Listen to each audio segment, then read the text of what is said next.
Hey, don't bat your eyes at me while I'm trying to hit this bat with a bat.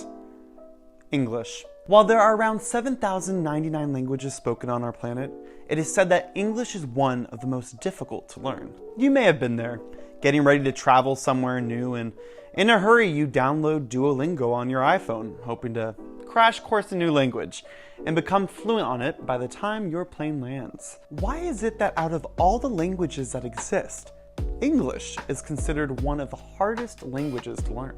Well, if you keep your pupils wide and pay attention like a star pupil, you might just learn a thing or two.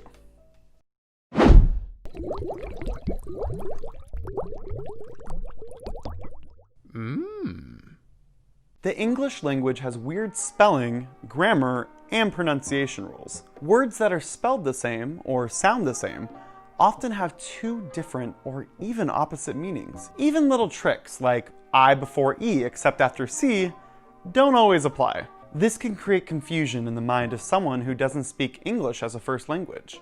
If we're being honest, English tends to break its own rules almost consistently. Let's look at some of the top reasons it's considered the hardest language to learn.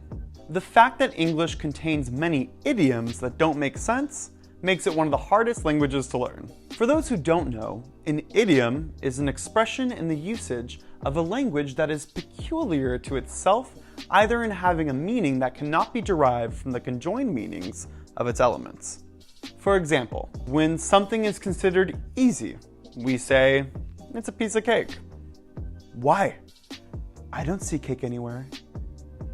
Wow, talking about this is making me crave cake. Ugh, but I'm on a diet. I just started keto! Idioms just don't make sense to non-native English speakers. So it's fair to say that idioms are not a piece of cake. A man with a bat chased me, so I ran like a bat out of hell. Which bat am I referring to? Another reason that English is so confusing is because of the use of homographs. A homograph is a pair of words that are spelled the same way and even pronounced the same, but have different meanings. For example, I could tell you a few things about the word bat, but the word bat could be referring to a sports equipment, or it could be referring to the dark, creepy guys that like to chill in caves. English is a funny one, ain't it? Alright, I feel that right now I have something to address.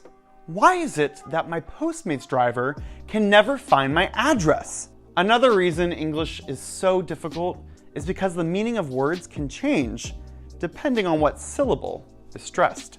According to linguist Jakub Murian, when a word can be stressed on two different syllables, stress placement determines the part of speech of the word.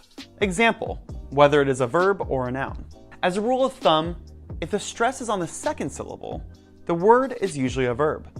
Some other examples are compound and compound, conduct and conduct, or even present or present. I think I might be going psycho from how many rules there are in the English language. The reason the English language is so difficult is because words are spelled in counterintuitive ways with silent letters. Some words begin with silent letters like night, or have them in the middle like Wednesday, or at the end like rain. The children's book P is for Pterodactyl, written by Raj Haldar and Chris Carpenter, focuses on this strange aspect of the English language. One of the sentences in the book literally says, "The charging tsunami washed away of Tchaikovsky's tchotchkes." Take that for a tongue twister. Could you imagine trying to read that at 5 years old? Back in my day, we had Hooked on Phonics, where you would literally just sing a lot with a cassette tape. A is for apple, B is for banana. Fun fact, I taught myself how to read with that. I was so addicted to Hooked on Phonics that my parents hid it from me as a child. And I would find it, because I was absolutely hooked on phonics. P is for problem child. You down to post up at my house later and party? Oh, I'm stoked, brah. Oh my god, Becky, are you cray-cray? Just like Becky, the English language can be really cray-cray. Let's be real, slang that we use every day with our friends causes huge confusion for people who are not native English speakers. Paris Hilton is a wonderful example of how slang is widely used in American media. From her OG phrase, "that's hot," to her more recent slang term, sliving.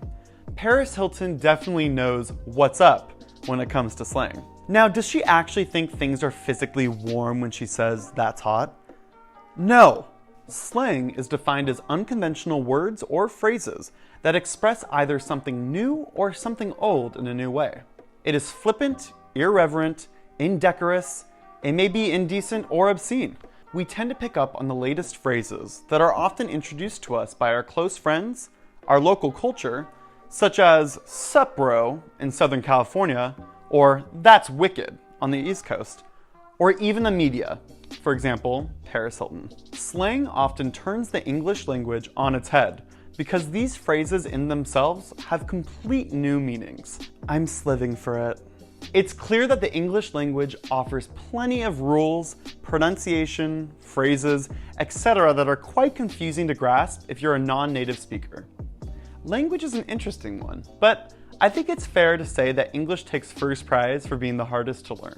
Next time you use an idiom, a homograph, or even new slang with your friends, think about how awesome it is that it all just clicks in our brain without us even thinking about it. Now, that's hot. If you're a non-native English speaker, we'd love to hear your experience learning English. Feel free to comment below or share some crazy facts about the English language that maybe we haven't heard of. Thank you for watching this episode of Knowledge Dump. Like and subscribe below, and as always, we believe in you.